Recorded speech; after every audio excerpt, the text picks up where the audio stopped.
أعوذ بالله من الشيطان الرجيم. بسم الله الرحمن الرحيم.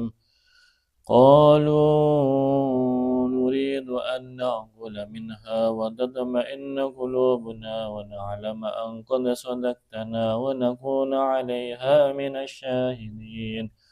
قال عيسى بن مريم اللهم ربنا أنزل علينا مائدة من السماء تكون لنا عيدا لأولنا وآخرنا وآية منك وارزقنا وأنت خير الرازقين. قال الله إني منزلها عليكم ومن يكفر بعد منكم فإني أعذبه عذابا لا أعذبه أحدا من العالمين. وإذ قال الله يا عيسى بن مريم أنت قلت للناس اتخذوني وأمي إلهين من دون الله قال سبحانك ما يكون لي أن أقول ما ليس لي بحق إن كنت قلته فقد علمته تعلم ما في نفسي ولا أعلم ما في نفسك إنك أنت علام الغيوب. وقلت لهم إلا ما أمرتني به أن اعبدوا الله ربي وربكم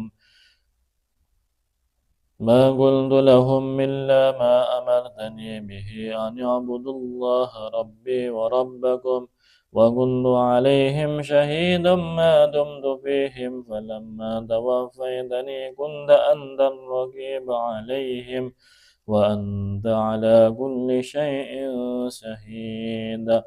إن تعذبهم فإنهم عبادك وإن تغفر لهم فإنك أنت العزيز الحكيم.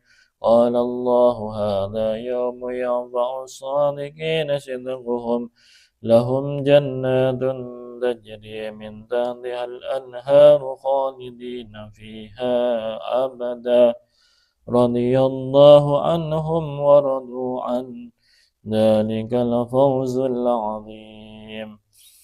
لله ملك السماوات والأرض وما فيهن وهو على كل شيء قدير. صدق الله العظيم.